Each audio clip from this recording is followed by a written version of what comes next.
We are going to demonstrate TCP on ventilator. For TCP on ventilator, we need three things. One is the ACLS mannequin, along with the laptop, along with the SIM pad, and with the Nihon Kohden. This is a Nihon Kohden defibrillator. Okay. So first, what we have to do, we have to connect with a. For example, we are doing here simulation for the simulation purpose. So we connected this SIM pad with this laptop, this machine, and the ECG cables what they are coming from this they are connected to the simulator. So if you start the monitor button, so whatever the rhythm we set it here, that will be shown here. You can also see same 40 heart rate here also. You can see here. So 38-40 heart rate is going on, and if you want to see other parameters, you can see in the monitor. There's a 98% saturation, 36 ETCO2. So pulse is showing as a 39. So what we are doing that TCP, in TCP we are delivering the current so that the heart rate to increase to the normal range. Okay, that is the main purpose of the using the TCP. So first what we have to do, we have to set it like this first, and we have to connect. These are all paddles. So paddles, they will come from the defibrillator, and one paddle here just below the clavicle line, and one paddle here. Okay, two paddles we have to connect it here. See, these are paddles we connected here. Okay, the metal part should be covered here. Okay, and some other paddles, and this is the cables from the defibrillator.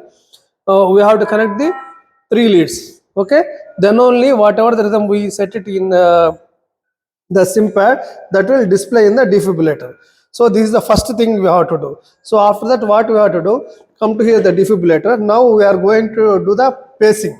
For pacing, so we have to switch on to the pacing mode. That is a demand mode. So we keep it as a pacing demand mode. Okay. After that, so this is the rhythm is coming here. So after demand mode, so here we have to set the heart rate. This is the heart rate. This is the heart rate 40. So we are setting the heart rate into the, for example, 70. Okay, and then you have to start the pacing button here. You have to press the pacing button, and you have to go on increasing the whatever the energy here. So we are increasing the energy here. Okay, you see that the pacer button is pulsing. So pacing is started. So you can see these are all called the electrical captures. They started. So, and here also you can see here. In the monitor also you can see the electrical capture will occur. Okay, both you can see here. So here you can see here I am going on increasing the power. So 10 milliamps. So some are pacing, some are not pacing. 15 milliamps and 20 milliamps. Okay, so only electrical capture is there. The heart rate is normal, still the 43. Okay, or 39 and 25 milliamps. You can see both. So still some are not pacing, some are pacing. So 30 milliamps. Again here also you can see here the pacing spikes. This is a pacing spike. Some are coming the pacing spikes around the 30 milliamps, and you can see. So 35 milliamps and 40 milliamps. So like that you have to increase the by 5 by 45. Okay, 50. You can wait some time. So here only electrical capture will occur. So still 55. So whatever the required heart rate we set it, that should be come here. That is, then only the mechanical capture will occur. 55, 60, 65,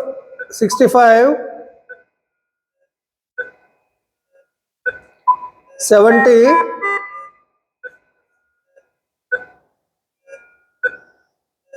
75. So now you can see 75 milliamps. So every PQRS complex is going to be pacing. Here you can also see in the monitor also. So every PQRS complex is speaking, and at the same time heart rate is also increasing. Previously heart rate was 39, now the set it heart rate was 70. So now it displayed. So that is a minimum requirement of the pacing voltage is 75 milliamps. In this, now you have to palpate the femorals here. Now you have to palpate the femorals here. If you palpate the femorals, you are palpating the femorals. That is called a mechanical capture. Complete capture is occur. Then after that you have to increase the 5 milliamps, at least 5 to 10 milliamps above that. Above that 75 is I am keeping as a 85. So now because the why I am increasing the 10 milliamps means is a temporary procedure, while shifting also some voltage damage will occur. That's why I will increase the 10. 75 I got my complete pacing. Now you keep it as 85. The patient is continuously pacing. So the heart, three things you have to observe. Every PQRS complex there should be you have to reach the pacing spike here. Second thing, the heart rate should be whatever the required heart rate you set it, that heart rate should come to the 70. So here 39 is the previous heart rate, now is the 70. And third thing is you have to palpate the femorals. Whenever you palpate the femorals, that is called a mechanical capture. So after that is a minimum threshold. There is here minimum threshold is 75 milliamps. So we can increase it 10 milliamps above that mechanical, that is 85 milliamps you can keep it, and patient is continuously pacing. The electrical current is continuously delivered by 85 milliamps, so that the heart rate the patient will occur 70. If the heart rate raises 70, so all the hemodynamic changes will occur, the patient will get relief. So whatever the decreased cardiac output due to the bradycardia symptoms, the symptoms almost all they will be gone, and patient will be recovered. Clinically also you can see the patient. This is called a transcutaneous pacing. Whenever the heart rate is very low, cardiac output is very low, patient suffers some problems. So we will use the electrical current, we will stimulate the heart so that the required heart rate, whatever the required heart rate you are needing, kept the required heart rate by increasing the slowly by 5 milliamps like that. So up to the required set where the every PQRS complex is by synchronized, and then you have to palpate the femorals. If the mechanical capture is over, then you have to increase the 10 milliamps above the normal, that is 75. Here it in this case I kept as a 85. So this is called a transcutaneous spacing. So for the this is for the student purpose. For the teaching purpose, what I will explain you what are the things you have to set it for the TCP. Yeah, for the